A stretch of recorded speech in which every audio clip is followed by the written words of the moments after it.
बिस्मिल्लाहिर्रहमानिर्रहीम। अस्सलामुअलैकुम व्यूअर्स। सदियों से ठहरी हुई खामोश रात, सहरा की रेत पर ठंडी हवा चल रही थी। आसमान पर सितारे ऐसे चमक रहे थे जैसे किसी अजीम खुशखबरी का इंतजार कर रहे हों। इसी रात कायनात में ऐसा लम्हा आने वाला था जिसका इंतजार आसमान भी कर रहा था और ज़मीन भी। बहते अब्दुल्ला में सैयदा आमना रज़ी अल्लाह अन्हा आराम से बैठी थी।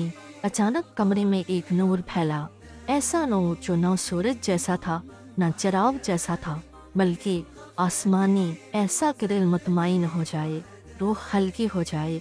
सैयदा आमना फरमाती हैं कि मुझे महसूस हुआ कि ये कोई आम विलादत नहीं, बल्कि अमन का पैगाम, रहमत की खुशबू मेरे इर्द गिर्द फैल रही है। और फिर वो साथ आ गई जिसने इंसानियत की तकदीर बदलनी थी।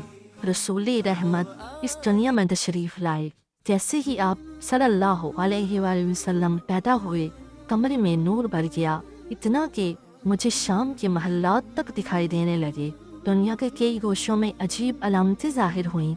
वो तारीखी इशारे थे जो बता रहे थे कि रहमत आलम सल्लल्लाहु अलैहि वसल्लम आ गए हैं। कसरा का महल हिल गया, 1000 साल से जलने वाली आग बुझ गई, बहिराए तिबरिया का पानी कम हो गया, सितारे गैर मामूली चमके। दुनिया जैसे कह रही थी रहमत आ गई, रोशनी आ गई। सैयदा आमना के पास एक औरत आई, खूबसूरत नूरानी चेहरे पर सुकून, और कहा, ए आमना, तुम्हें मुबारक हो, तुम्हारा बेटा सरदारी आलम होगा। इसका नाम मोहम्मद रखना, जो हर जगह तारीफ किया जाएगा। फिर आप सल्लल्लाहु अलैहि वसल्लम को दादा अब्दुल मुत्तलिब के पास ले जाया गया। वो आपको देखकर रो पड़ी, आपको उठाया, सीने से लगाया और कहा, ए इस बच्चे का नाम बड़ा मुकाम होगा। मैं इसका नाम मोहम्मद रखता हूँ ताकि ज़मीन भी इसकी तारीफ करे और आसमान भी।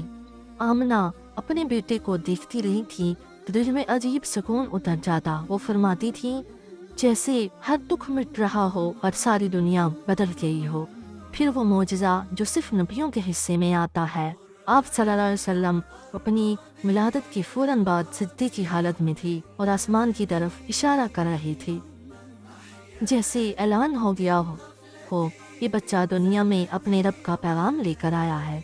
आप सल्लल्लाहु अलैहि वसल्लम बचपन से ही मुख्तलिफ थी, खामोश, पुरनूर, गहरी नज़र वाली, जैसे कोई राज अपने अंदर छुपाए हुए हों, जैसे दुनिया की बारी जिम्मेदारी अब इस नन्हे वजूद के मुकद्दर में लिखी गई हो।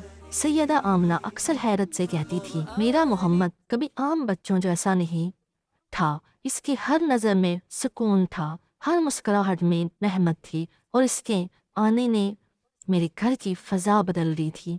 पहली वो रात थी जब अंधेरों में डूबी इंसानियत रोशनी के करीब आ गई थी।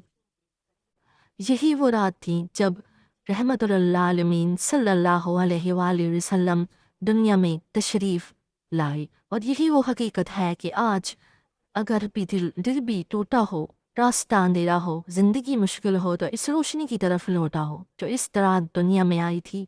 मोहम्मद सल्लल्लाहु अलैहि वसल्लम की मोहब्बत दिल को रोशन करती है, ज़िंदगी को बदल देती है और इंसान को इंसान बना देती है।